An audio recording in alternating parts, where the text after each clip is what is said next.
Naviganti del lobby o Neo Marines, come siete stati richiamati da uno dei nostri follower, grande idea veramente quella dei Neo Marines, mi toccherà fare il capitolo fatto apposta del canale. Ho ancora il tavolo imbandito con tutte le cose del Dungeon in foam del core set Army Painter Dungeons and Cavern, e quindi oggi andiamo a vedere come colorare le cose che abbiamo costruito la volta prima. Tra le altre poi nel frattempo costruirò altro tentando di finire i fogli e faremo un altro paio di tutorial magari su cosa costruire, tipo delle grandi stanze con magari più livelli, e quindi tipo un lago piuttosto che una pozza, eccetera eccetera. Ci vediamo dopo la sigla.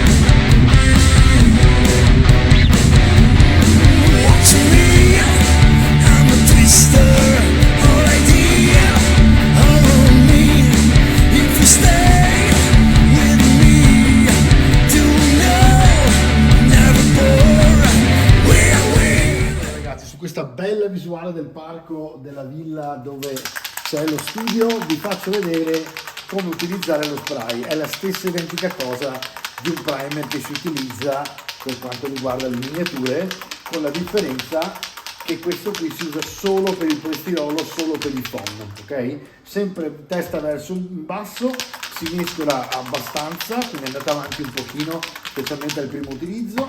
Ovviamente levate il tappo. Sapete che da qui in poi guanti, possibilmente se volete farlo con le mani, state a 30 cm di distanza e semplicemente, tra l'altro è molto molto coprente, fantastico, perché è la prima volta che lo uso anch'io e devo dire la verità, veramente bello coprente. È un grigio che probabilmente non vedete sottoesposto, vediamo un pochino, no, non si vede, ve lo faccio vedere dopo. Comunque è un grigio molto molto carino e guardate, do l'ultimo colpo qui così poi lo posso mettere a riposare per terra. Lasciate la base bianca in modo tale che non sporchi, altrimenti usate un giornale e siete a posto. Per il resto nel frattempo coprite, se volete, qualcuno lo fa, io sinceramente non sempre lo faccio. Quando avete finito di utilizzarlo, testa in basso, premete e lasciate che il getto si pulisca, perché probabilmente potrebbe un po' otturarsi con il fatto appunto del colore. Adesso sto guardando quanto ci mette effettivamente a seccare. Nel frattempo porto qui gli altri due pezzi, vi faccio vedere oggi una stanza corridoio, gli scalini e il legno, che sono le tre cose principali. Il resto bene o male è la stessa cosa, quindi non occorre che vi faccia vedere un tutorial intero di tutto il dungeon. Nel frattempo io dipingerò tutto e vi farò vedere quando è terminato fino a dove si può arrivare e cosa si può fare. Quello che vedete qua comunque è il Dungeon Subterrane, che è un colore diciamo talmente grigio scuro che sembra quasi un nero, ma è un grigio molto scuro, quindi andremo poi a fare un dry brush verso il bianco, ovviamente sempre più a schiarire, con i colori stessi che troviamo all'interno del nostro kit. Allora ragazzi, si sta ancora asciugando, però devo dire mi piace moltissimo il colore. Allora non so se riesco a farvelo vedere meglio, magari orientando così la luce, vediamo. Più o meno sì, diciamo che è ancora un po' più sui toni fangosi marroni rispetto al grigio che vedete in camera, quindi il colore è un po' più caldo, diciamo. Mi piace molto perché effettivamente non è grigio, è un grigio che dà sul fango, ed è molto carina l'idea, perché chiaramente poi noi andiamo a schiarire, però poi con magari le wash marroni andiamo ovviamente a rovinare il tutto. Fra l'altro all'interno della scatola abbiamo anche un subterrane wash che appunto suppongo che sia sempre della stessa tonalità più o meno, quindi un marrone nero fangoso, e quindi poi vedremo come va a finire, diciamo, però insomma penso che diventerà proprio un bel lavoro. Ci vediamo fra un attimo, non appena questo lucido che vedete diventi completamente asciutto, deve essere praticamente satinato asciutto. Non iniziate a colorare, mi raccomando, prima che questo avvenga, perché rischiate di rovinare il lavoro del dry brush ed è un peccato, d'accordo? A tra poco. Allora ragazzi, useremo tutte le cose che troviamo nel kit Game Master, e quindi pennello grande e pennello piccolo dry brush, la loro palette. Iniziamo con Dungeon base. Il Dungeon base ovviamente super mescolato, lo mettete all'interno di uno dei contenitori, chiudete, così comunque non avete problemi con il colore.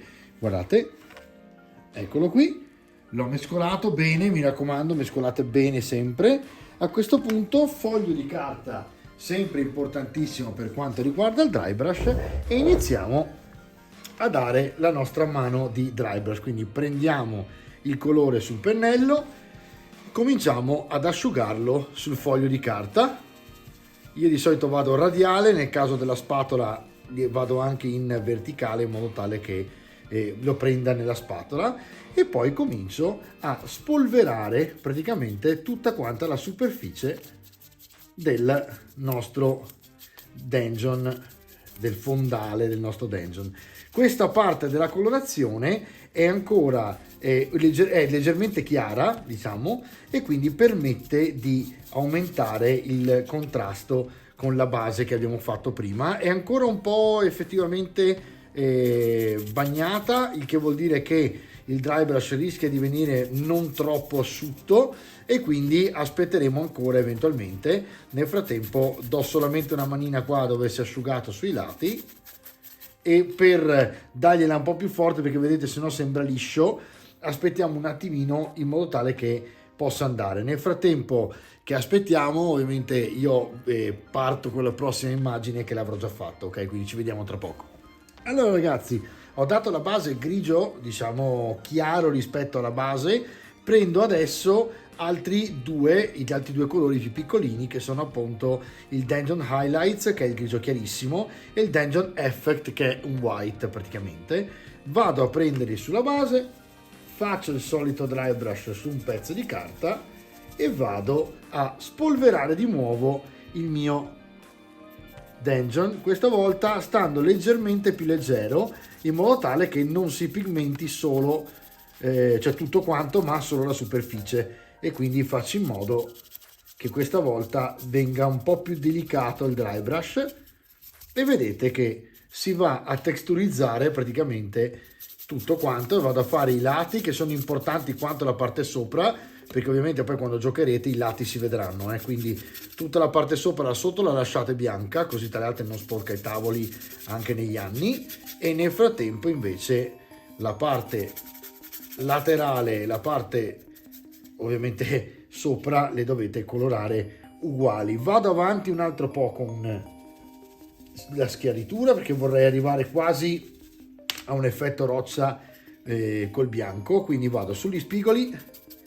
Vedete come viene fuori facilmente, tra l'altro con più passaggi viene meglio, perché il primo passaggio viene sempre assorbito un po' di più, e quindi con il secondo passaggio già comincio ad avere, vedete, delle colorazioni diverse. A questo punto comincio a indugiare in solo dei punti, in modo tale che ci siano anche delle differenze sulla superficie. Poi prendo il bianco famoso, che tra le altre ora si sta mescolando ovviamente all'altro colore, perché non sto andando sul bianco puro, sto andando a dry brushare su quello che avevo già sul pennello, e vado a spolverare ancora più lentamente e via un'altra superficie, un altro passaggio. E qui ragazzi dipende da voi e dalla vostra voglia di dipingere, perché chiaramente più andate avanti, più andate verso il bianco, e chiaramente la cosiddetta saturazione del colore, in questo caso del bianco, è molto utile per far sembrare tutto miniaturizzato, e ovviamente dipende da quanto avete da colorare, quanto avete voglia. Io posso, se vi consiglio, posso consigliarvi, farei tutto fatto bene e magari in più tempo, cioè mi preparo prima tutte le basi, poi se sono stanco lascio lì un attimo, i bianchi li faccio un altro giorno, e un giorno alla volta, se avete troppo da fare, perché ovviamente tutto il kit è una bella mole di lavoro, per fortuna, perché significa insomma che avete investito bene i vostri soldi, no? E quindi ecco qua, guardate, sul bianco qui della spaccatura indugio un po' di più, qui sui mattoni che sono attaccati, che sono pezzi che mi avanzavano, ovviamente sono andato a prendere quelli e stanno avendo il loro effetto anche loro, vedete, e voilà.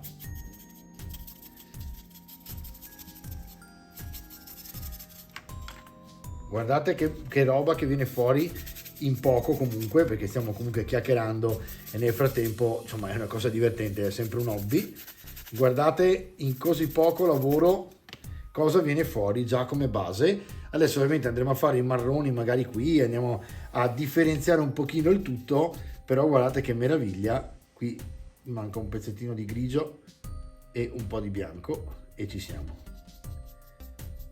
Voilà, così abbiamo corretto anche il buco e qua c'è un altro, guardate, adesso li correggo tutti e dopodiché lasciate pure che poi ci sono anche le wash. Questo è il risultato che vogliamo avere. Chiaro che se poi vogliamo delle botte proprio di bianco, prendiamo il bianco puro e andiamo a schiarire col bianco puro.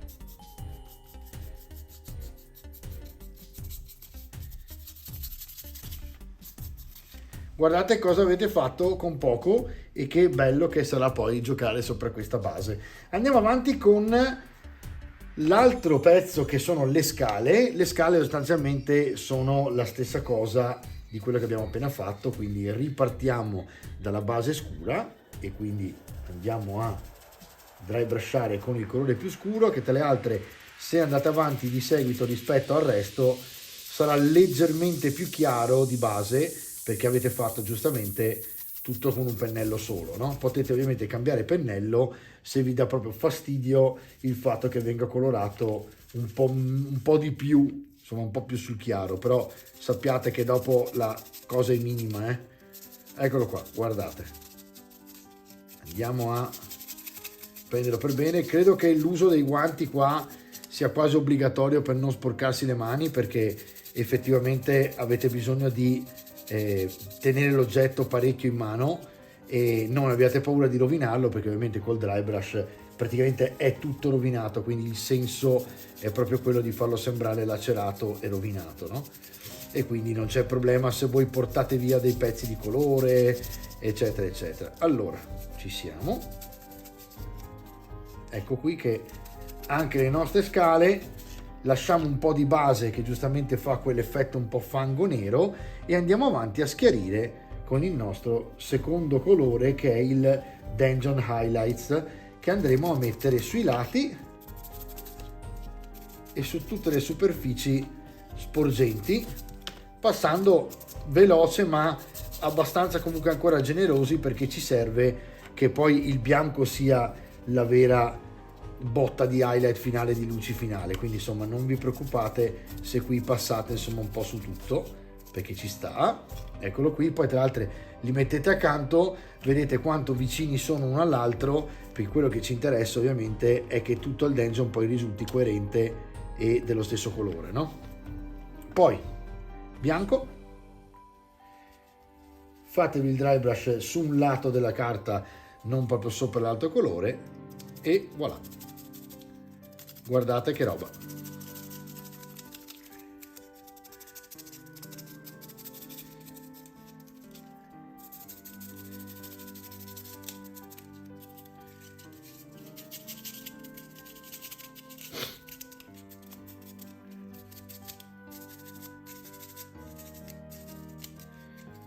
Ecco qua, e quando avete finito questo lo paragonate all'altro e sapete che se sono sovrapponibili e paragonabili siete a buon punto, e andate avanti ancora questo e poi ricominciamo con lo scuro. Ah no, qua scusatemi, qua c'è il legno, quindi la parte in mattoni sostanzialmente l'abbiamo già finita. Andiamo a pulire il pennello, quindi una volta finito il lavoro possiamo anche pulire il pennello, ovviamente dobbiamo anzi pulire il pennello del dry brush. Nel caso del pennello dry brush andate pure sul fondo e spingete sul collo del pennello per pulirlo, stemperate sui lati del vostro bicchiere e poi lo pizzicate fra due pezzi di foglio di carta assorbente, ovviamente, quindi di Scottex o cose del genere, e andate a pulire, così vi rimane perfetto per la prossima volta. Controllate che non sia troppo sporco e lasciatelo abbastanza aperto in modo tale che si possa asciugare facilmente.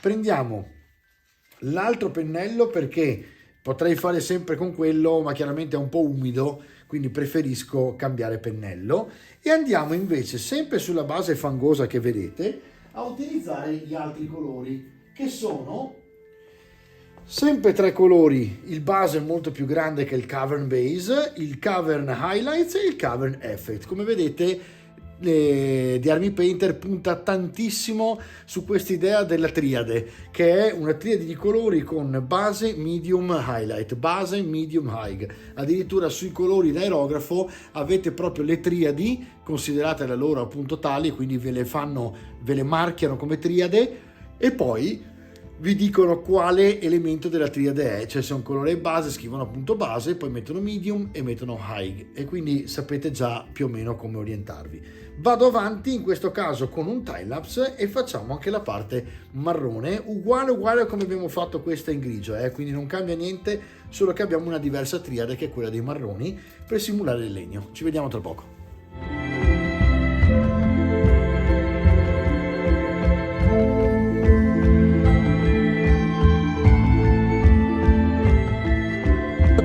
Ho cambiato idea su una cosa che mentre mescolavo mi darebbe molta più soddisfazione. Allora, proviamo a fare un dry brush del marrone scuro solo sui sassolini per renderli praticamente diversi dal grigio e come fossero appunto terra, no? Vedete? Andiamo proprio a colorare i sassolini, perché questa colorazione qua non arriva al legno poi verso la fine, ma spazia più appunto su terreni, quindi mi sembra che sia molto più comodo utilizzarla per quel motivo là. Allora andiamo a fare tutti i sassi per staccarli dal grigio che vedete e a simulare il terreno. Poi con le wash faremo il tocco finale, però vedete che dà un pochino questa botta di marrone in giro che possiamo mettere anche insomma intorno ai sassi, in modo tale che gli dia un pochino di colore al dungeon. E poi andiamo invece a fare una prova con lo speed paint, visto che tanto ce l'abbiamo, e utilizzeremo praticamente la triade che vediamo qui, portandola proprio al bianco con i grigi, perché se vi ricordate è quello che abbiamo fatto con la torre del mago e ha funzionato, perché addirittura è entrata a far parte del concorso, quindi vuol dire che il legno è piaciuto. E quindi praticamente noi andiamo a fare con l'Hardened Leather, che è uno speed paint ormai che stiamo usando tantissimo qui in studio, e lo utilizziamo per appunto andare a fare il legno sopra però un pre-shade o pre-shadow che abbiamo fatto praticamente con le luci prima, e quindi avremo già tutta una transizione, una proporzione che andremo a ricoprire quando sarà asciutta con il nostro Hardened Leather per fare l'effetto legno che abbiamo fatto anche con la Torre del Mago. Questo non è effettivamente all'interno della confezione della Cavern, come non lo sono per esempio il cutter e non lo sono i pennelli del dry brush, quindi non sono cose indispensabili, però se ne avete in più questi colori vi faccio vedere un paio di trick per poter realizzare qualcosa di immediato, facile anche per la sera stessa, se avete di colpo un gioco la sera stessa e avere di colpo presentare agli amici un dungeon che fino al giorno prima non c'era. Allora vado avanti con il dry brush in timelapse e ci vediamo alla fine.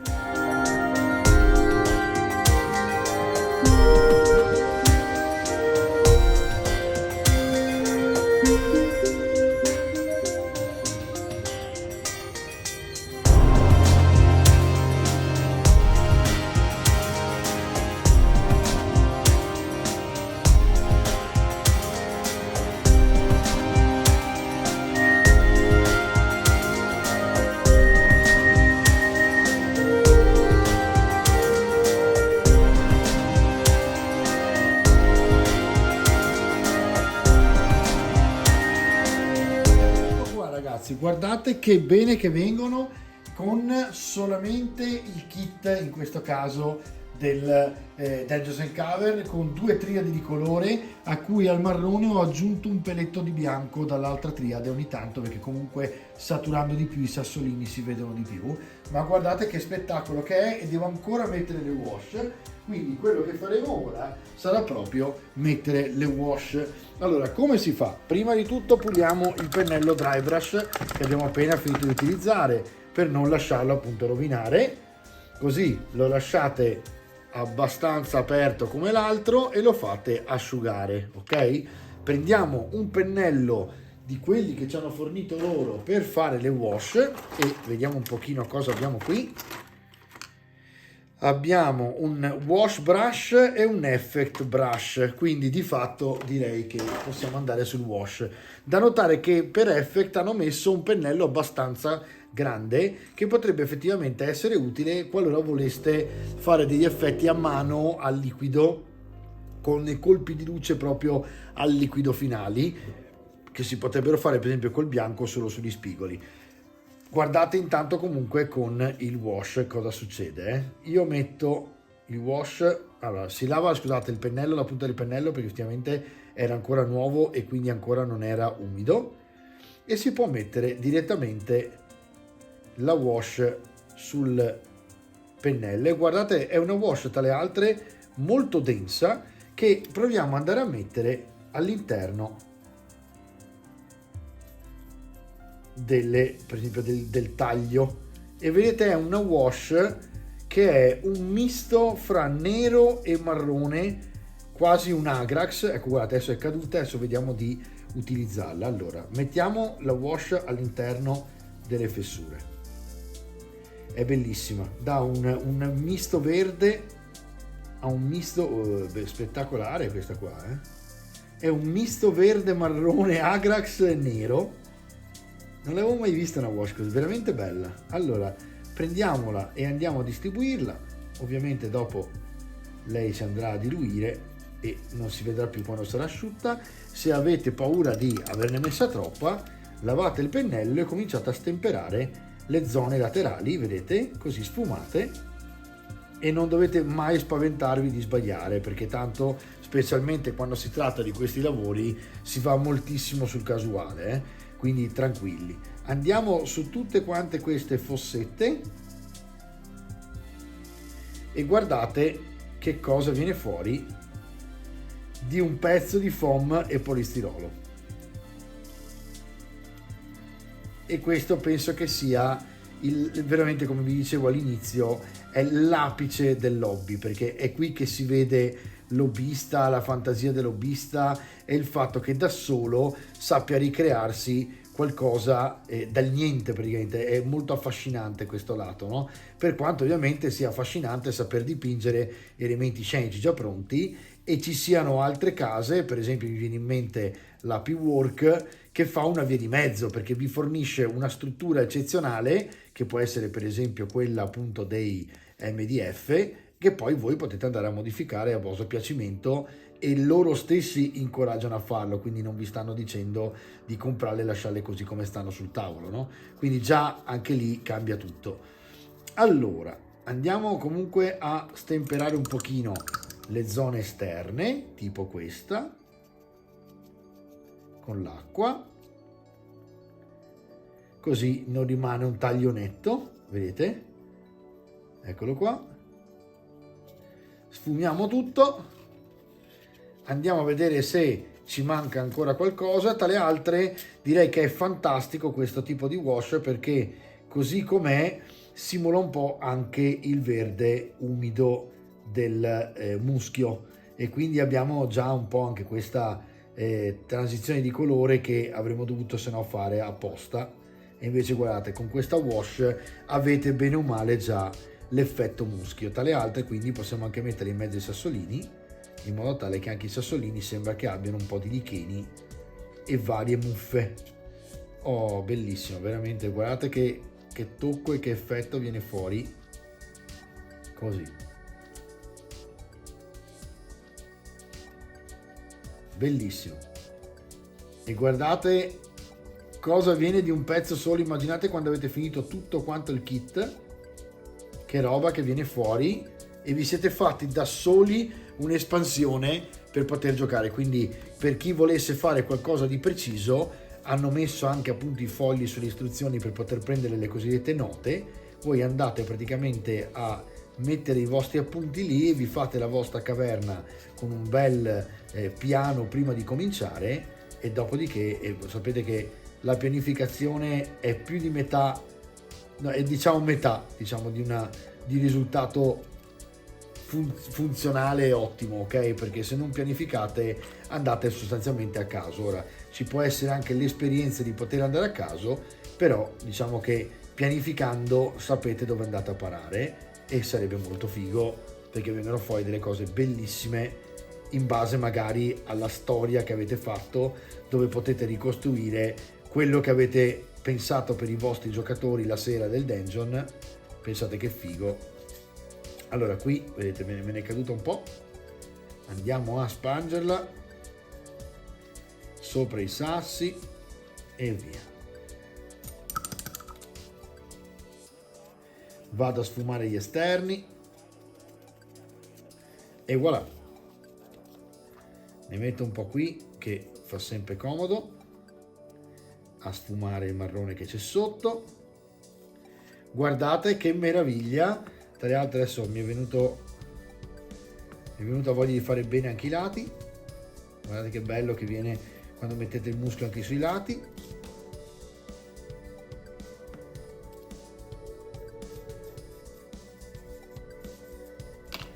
E direi che ci siamo.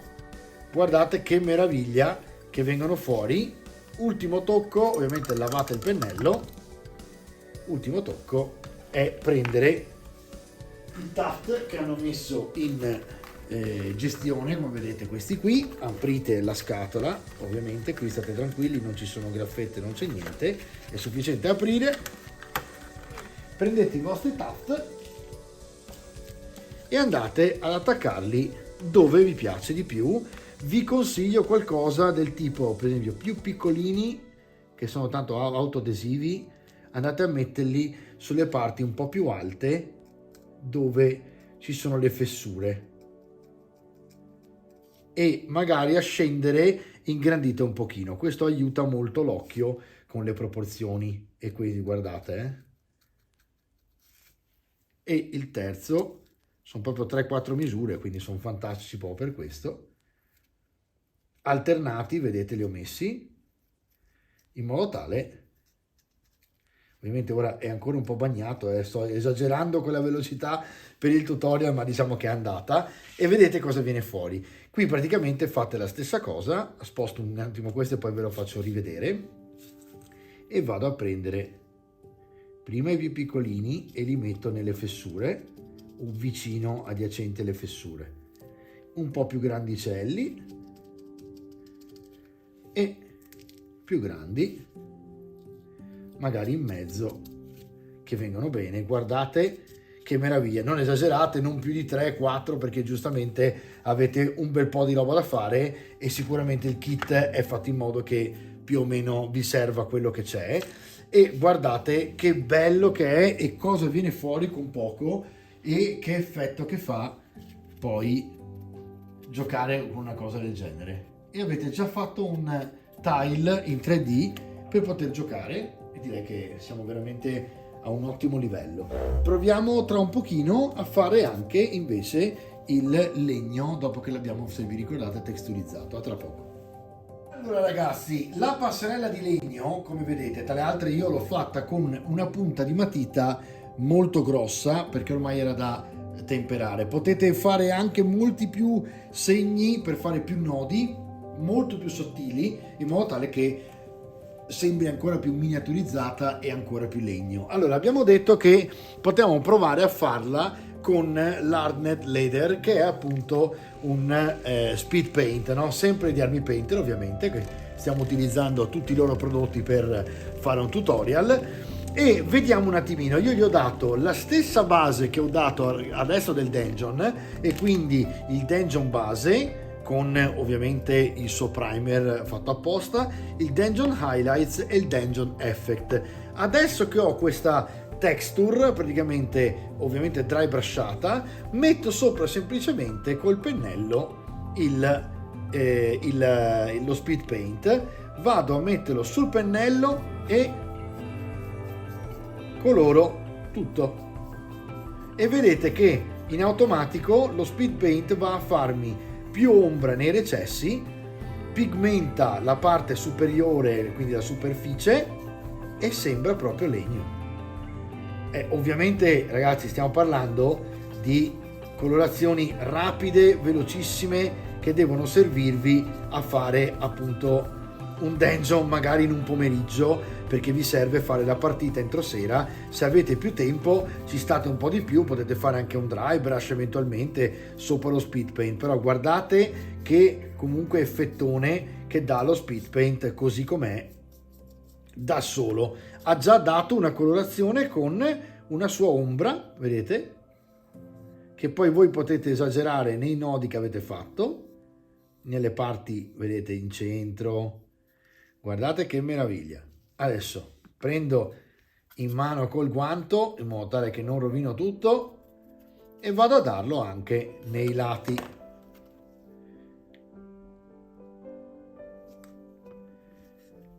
Voilà, così è tutto marrone. Questo è un metodo che abbiamo visto con la resina, è servito tantissimo e ha fatto un legno meraviglioso. Devo dire in questo caso meglio anche dei contrast della GW, perché questo Hardened Leather è veramente pazzesco, cioè fa proprio una pigmentazione con un pre-shadow del genere, che sarebbe la preparazione insomma del dry brush col grigio sotto, fino ad arrivare praticamente al bianco, e guardate che razza di bellezza che viene fuori. Ovviamente col guanto tocco e quindi dovrò più spesso ripassare, ma vogliamo finirlo subito, quindi in questo caso vado via rapido toccando e ritocco le zone quando poi l'ho messo giù.